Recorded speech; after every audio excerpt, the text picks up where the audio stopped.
जी good morning. स्वागत है आपका सरस्वती ऑनलाइन क्लासेस में। और चैप्टर चल रहा है अपना थर्ड, संश्लेषित रेशे और प्लास्टिक। हम प्लास्टिक की बात कर रहे थे, तो अब हम बात करते हैं कि प्लास्टिक में कौन कौन सी जो प्लास्टिक है उसका उपयोग कैसे होता है, प्लास्टिक से कौन कौन सी वस्तुएं बनती है और प्लास्टिक किस प्रकार उपयोगी है। तो अब हम बात करते हैं प्लास्टिक की। तो चैप्टर थर्ड संश्लेषित रेशे हमने पढ़ ली है। संश्लेषित रेशे यानी मानव द्वारा बनाए गए रेशे या कृत्रिम रेशे जिनका निर्माण केमिकल की सहायता से, रसायनों की सहायता से होता है, उन्हें संश्लेषित रेशे कहते हैं। और प्लास्टिक की बात हमने कर रहे हैं। प्लास्टिक एक बहुलक है जो संश्लेषित रेशों की तरह ही बहुलकीकरण से बनता है। अब प्लास्टिक का उपयोग देखते हैं। एक आपने देखा होगा माइक्रोवेव ओवन। माइक्रोवेव ओवन जो होता है वो क्या होता है, एक माइक्रोवेव ओवन आता है ऐसे बना हुआ। उसके अंदर जैसे जो पदार्थ गर्म करता है, विशेषकर जैसे कोई ठंडी वस्तु पड़ी है, समोसा पड़ा है, उसको उसके अंदर रख दो। तो अब हम समोसा डालेंगे, उसको नहीं रखेंगे, किसी पात्र में डाल के रखेंगे, प्लास्टिक के पात्र में। तो ये माइक्रोवेव ओवन जो है, इसके अंदर कोई चीज गर्म करते हैं तो इसको हम रखते हैं, तो थोड़ी देर में ये चीज गर्म हो जाती है। और जिस प्लास्टिक के बर्तन का आपने उपयोग किया है समोसे को रखने के लिए, तो ये प्लास्टिक का बर्तन से कुछ नहीं होता और इस समोसा गर्म हो जाता है। केक को ऐसे बेक किया जाता है। केक होता है, उस केक को बना दिया। अब केक किस में रखेंगे, प्लास्टिक किसी पात्र में रखेंगे। ये मान लो प्लास्टिक कोई कटोरा है, इसमें केक है और इसको रख दिया हमने माइक्रोवेव ओवन में। माइक्रोवेव ओवन क्या होता है, लाइट से, विद्युत से चलने वाला यंत्र है जो वस्तुओं को या खाद्य पदार्थों को, खाने वाली वस्तुओं को गर्म करता है। तो माइक्रोवेव ओवन में जब रखेंगे तो अब ये केक बेक हो जाएगा, गर्म हो जाएगा, एकदम पक जाएगा। और ये जो प्लास्टिक का कटोरा है इससे कुछ नहीं होगा। जो प्लास्टिक होता है ये विशेष प्लास्टिक होता है जिसका उपयोग माइक्रोवेव ओवन में वस्तुओं को गर्म करने के लिए किया जाता है। प्लास्टिक का उपयोग इसलिए होता है कि प्लास्टिक आसानी से अपघटित नहीं होता। माइक्रोवेव ओवन में ये गर्म हो जाता है, लेकिन प्लास्टिक कटोरे का कुछ नहीं होता। ये विशेष प्लास्टिक होता है, इसका उपयोग माइक्रोवेव ओवन में जो खाद्य पदार्थ हैं, खाने वाले पदार्थ, उनको पकाने में किया जाता है, गर्म करने में किया जाता है। ठीक है, चलो अब लिखते हैं प्लास्टिक के उपयोग में। लिखेंगे एक और माइक्रोवेव, ऐसे ठीक है, चला तो माइक्रोवेव ओवन में भोजन पकाने हेतु, खाना पकाना है तो भोजन पकाने हेतु विशिष्ट प्लास्टिक का या विशेष प्लास्टिक होती है, विशिष्ट प्लास्टिक से बने पदार्थों का प्रयोग किया जाता है। विशिष्ट प्लास्टिक से बने पदार्थों का उपयोग किया जाता है। पदार्थों का उपयोग किया जाता है, ठीक है। और इससे क्या होता है, माइक्रोवेव ओवन में जब भोजन को गर्म करना है तो भोजन को हम किसी प्लास्टिक के पात्र में लेके उसको माइक्रोवेव ओवन में रखेंगे। तो माइक्रोवेव ओवन में जो पात्र होते हैं, भोजन रखने वाले जो बने पात्र होते हैं, उनको उपयोग किया जाता है। जो प्लास्टिक काम में लेते हैं वो क्या होती है, प्लास्टिक, विशिष्ट प्लास्टिक होती है जो माइक्रोवेव ओवन में माइक्रोवेव ओवन में जो खाद्य पदार्थ है वो तो गर्म हो जाएगा, माइक्रोवेव में जो भोजन रखा है वो तो गर्म हो जाएगा। माइक्रोवेव ओवन में ओवन की ऊष्मा, माइक्रोवेव ओवन में क्या होती है, गर्मी होती है, ऊष्मा होती है, उससे भोजन पक जाता है,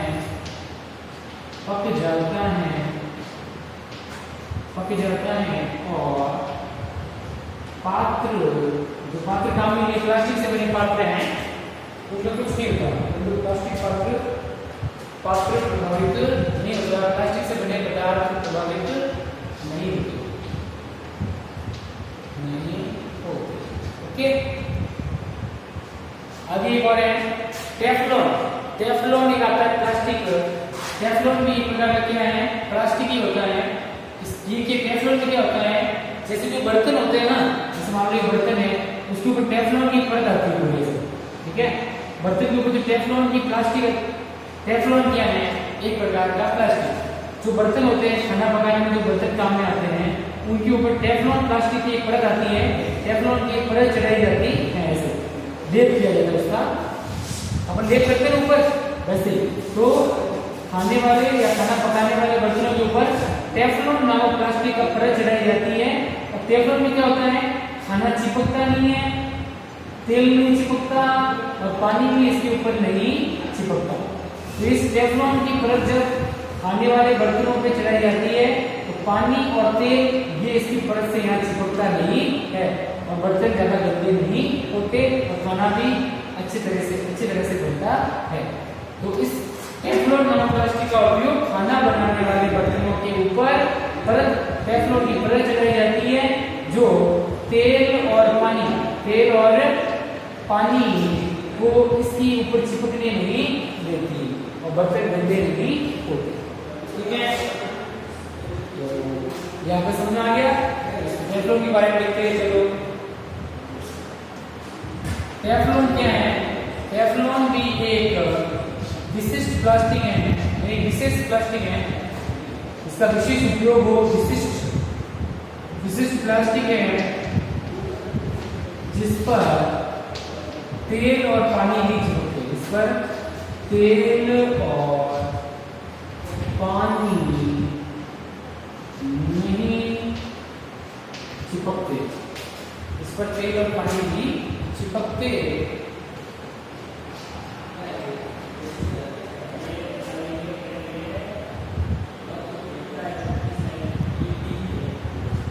और ये जो भोजन पकाने वाले पात्र होते हैं, भोजन पकाने के बर्तन, या भोजन पकाने के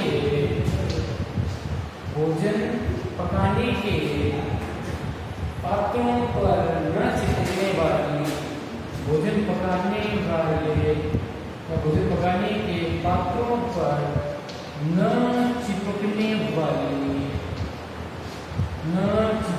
वाली परत के रूप में चढ़ाए जाते हैं या परत के रूप में लगाए जाते हैं, या परत लगाने के काम आते हैं, परत लगाने के काम आते हैं, ओके। चलो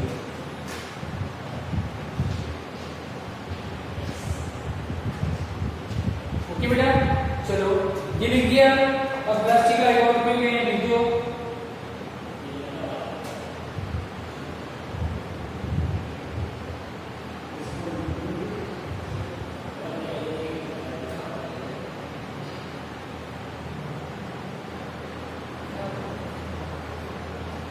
अब एक और प्लास्टिक है, अग्नि सह प्लास्टिक,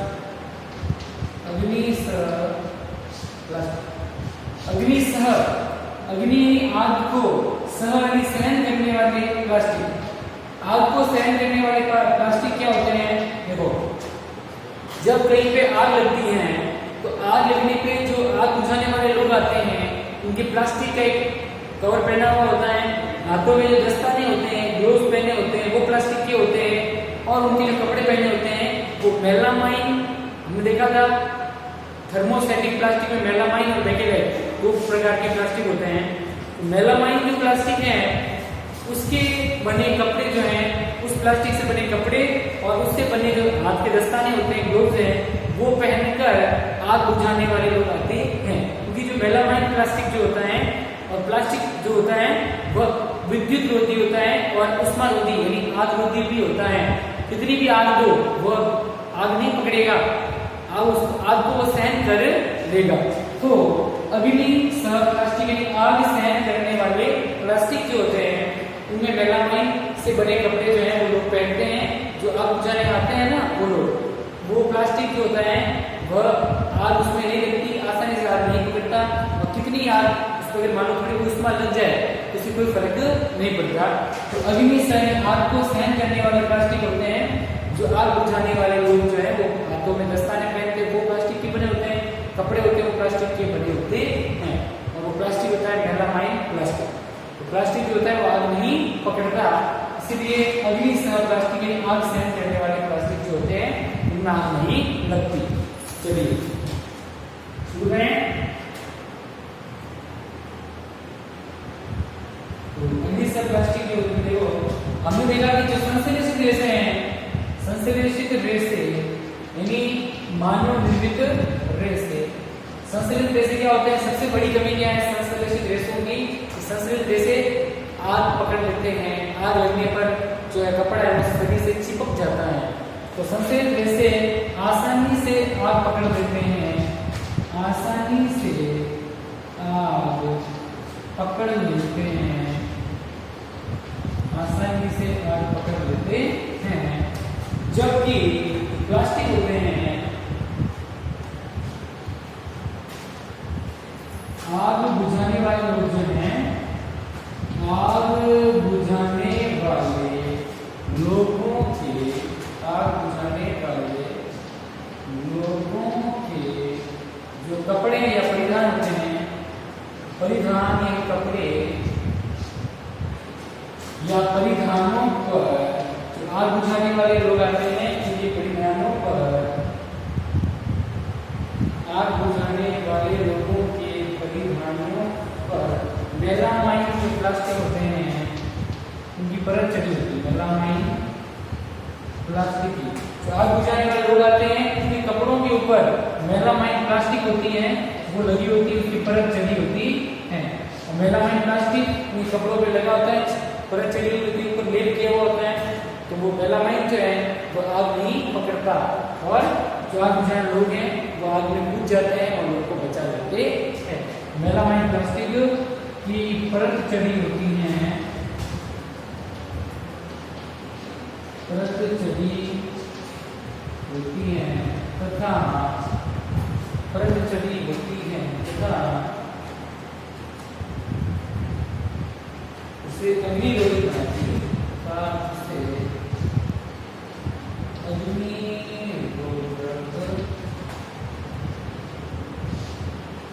बनाती है।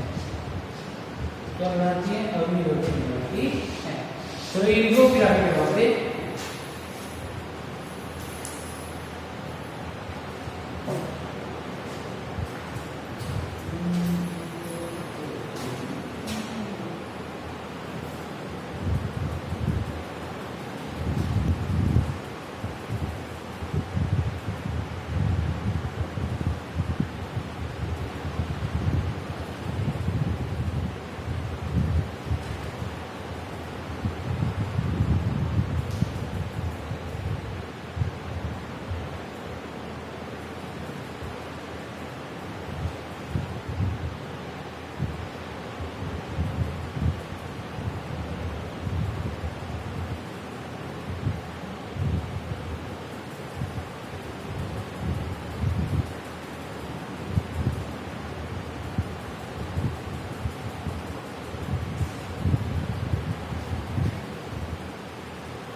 देखो जल्दी से लिख लो, जल्दी से। चलो बेटा, लो बेटा, चलो बेटा करते हैं, आगे बढ़ते हैं अपन।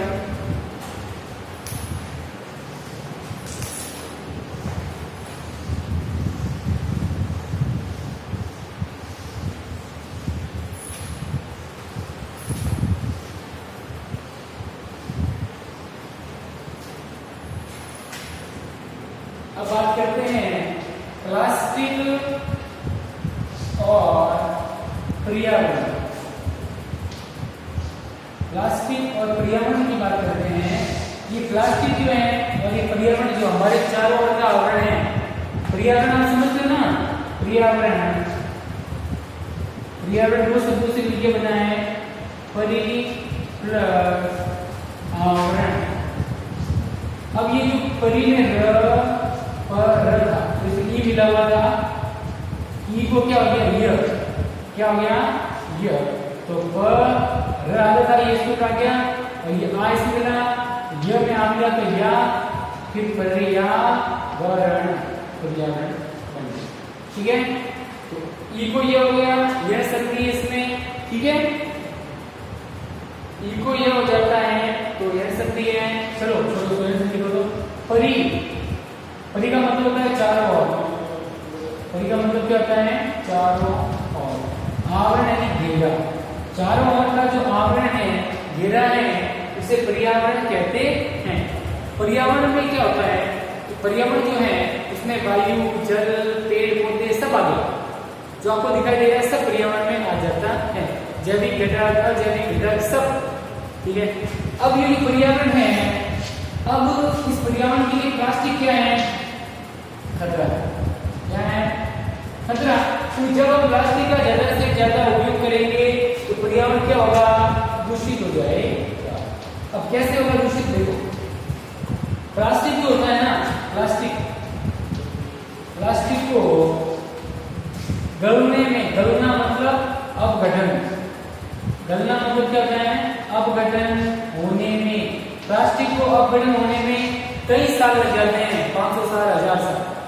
ठीक है, तो अब ये प्लास्टिक जो है ये अपघटित नहीं होता, आसानी से नहीं गलता, तो ये पृथ्वी पर ऐसे कैसे पड़ा रहेगा। अब ऐसे कैसे पड़ा रहेगा, अभी ये हमको नुकसान पहुंचाएगा ना। कोई चीज गलती नहीं है, जैसे कोई जानवर मरा, अब जानवर बढ़ते क्या होता है, मानो तो जानवर मरा तो दूसरे जानवर आते हैं, छोटे मोटे जानवर, वो आके इस जानवर को खा लेते हैं और जानवर को पूरी तरह से खा के इसकी हड्डियां शेष रह जाती है और थोड़े दिनों बाद हड्डियां भी उसकी टूट के जमीन में मिक्स हो जाती है और एकदम मामला साफ। इससे पर्यावरण को कोई नुकसान नहीं होता। लेकिन पर्यावरण में क्या है, हवा है, जल है, इसी सब है। तो अब प्लास्टिक क्या होगा, अब प्लास्टिक है, आपने थैली लाई, उसको फेंक दिया, सामान निकाला बाहर, फेंक दिया। अब वो थैली बाहर पड़ी रहेगी, या तो उसको जंतु खाएंगे या कोई बात पड़ी। अब प्लास्टिक गलता तो नहीं है, प्लास्टिक अपघटित नहीं होता, अपघटित यानी गलता नहीं है, तो ऐसे पड़ा रहेगा, तो कोई जानवर उसको खा लेगा, ऐसे पड़ा रहेगा तो कहीं नाली के बीच में आ जाएगा, कहीं पानी जा रहा है वहां प्लास्टिक इकट्ठा हो गया, पानी आगे नहीं जा पाएगा, तो ये सब नुकसान ही तो है। पानी आगे नहीं जा रहा है क्योंकि बीच में प्लास्टिक की थैलियां, कोई जानवर मर गया क्योंकि उसने प्लास्टिक की थैलियां खा ली। गाय देखी होगी आपने, गाय प्लास्टिक की थैलियां खा लेती है, वो प्लास्टिक की थैलियां उसके शरीर के अंदर जाती है, अमाशय में या कहीं जाके रुक जाती है, फिर वो भोजन जो करती है वो आगे नहीं जा पाता और फिर वो गाय मर जाती है। तो प्लास्टिक का नुकसान हो नहीं हुआ, गाय मर गई। प्लास्टिक अपघटित नहीं होता, मेन तो क्या है कि प्लास्टिक गलता नहीं है। प्लास्टिक को अगर आप जलाओगे तो उससे और अधिक गैसें निकलती है, जहरीली गैसें निकलती है। तो जहरीली गैसें कहाँ मिल जाएगी, पर्यावरण में जाके मिल जाएगी। पर्यावरण में क्या होती है, वायु। अब वायु में जो जहरीली गैसें मिलेगी तो वायु प्रदूषण होगा नहीं होगा, वायु प्रदूषण। प्लास्टिक की थैलियां कहीं आपने फेंक रहे हो, प्लास्टिक थैली लाई बाजार से, सामान निकाला, प्लास्टिक की थैली फेंक दी, कुछ कूड़े में फेंक दी, कहीं ऐसे फेंक दी। अब वो सारी की सारी प्लास्टिक की थैलियां ऐसे आप फेंकते रहते हो, हर बार बाजार जाते हो प्लास्टिक की थैलियां लाते हो और वो फेंकते रहते हो। अब वो सारी थैलियां इकट्ठी हो जाती हैं, अब बरसात आई, वो सारी थैलियां इकट्ठी होके इस नाले में चली गई और नाला आगे जाके नाले को बंद कर दिया उसने। बहुत सारी प्लास्टिक जाएगी, नाला बंद हो जाएगा ना, पानी आगे नहीं जा पाएगा, पानी नीचे इकट्ठा हो जाएगा और मच्छर पैदा होंगे और मच्छर में काटेंगे, मलेरिया होगा। कुल मिला के प्लास्टिक से नुकसान ही नुकसान होता है, पर्यावरण को भी नुकसान होता है और हमें भी नुकसान होता है। अब प्लास्टिक का नुकसान क्यों हो रहा है, क्योंकि मेन चीज है प्लास्टिक गलता नहीं है, बड़ा गलता नहीं है, इसका अपघटन नहीं होता, इसलिए प्लास्टिक से हमें नुकसान है। इसलिए प्लास्टिक का उपयोग हमें कम से कम करना चाहिए। सही बात है कि ठीक है। तो प्लास्टिक जो है पर्यावरण के लिए, हमारे लिए, सबके लिए खतरा है, मतलब इसका ज्यादा उपयोग करेंगे तो ये हमारे लिए नुकसानदायक है। ठीक है, तो आगे बात करेंगे अपन कल, ठीक है ना बेटा। पर्यावरण और प्लास्टिक के बारे में कल बात करेंगे। आज के लिए इतना ही, गुड बाय, थैंक यू।